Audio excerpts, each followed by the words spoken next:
Ravi de vous retrouver sur France 24 et France Info. Voici les titres de l'édition nuit. Et on débute ce journal avec la guerre à Gaza et jeudi encore des dizaines de morts. La défense civile fait état de 38 personnes tuées.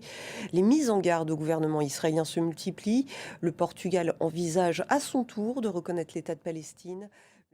Et parmi la frange la plus radicale de la société israélienne, des groupes sionistes réclament à corps et à cri l'annexion de la bande de Gaza.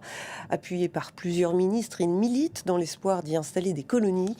Le grand reporter de France Télévisions, Arnaud Miguet, est allé les rencontrer. Regardez. Volodymyr Zelensky appelle à un changement de régime en Russie. Déclaration après les bombardements de la nuit dernière dans la capitale ukrainienne. Les drones et missiles qui se sont abattus sur Kiev ont fait au moins 16 morts et plus de 150 blessés. Et puis le président ukrainien a promulgué jeudi un texte rétablissant l'indépendance des agences anticorruption. On en vient à cette bascule pour le commerce mondial. Donald Trump vient de signer le décret augmentant les droits de douane pour des dizaines de pays. Le Mexique a obtenu une extremis un sursis de 90 jours. À noter, la mise en œuvre prévue initialement ce vendredi à minuit est reportée au 7 août prochain. Cécile Gaucho. La Chine prend des mesures contre une crise démographique sans précédent. Alors que la politique de l'enfant unique a longtemps été pratiquée, les Chinois sont désormais payés lorsqu'ils ont un enfant.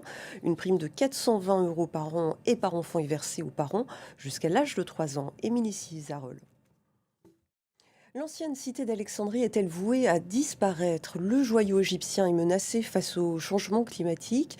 Avec la montée des eaux de la Méditerranée, des centaines de bâtiments se sont effondrés ces dernières années, causant la mort de 85 personnes. Et les autorités craignent le pire. Près de 25 000 bâtiments sont à risque. Voyez le reportage France 24 de Mathilde Delvigne. Un mot du Tour de France avec cette victoire de la Française Maëva Skiban à l'arrivée de la 6e étape ce jeudi.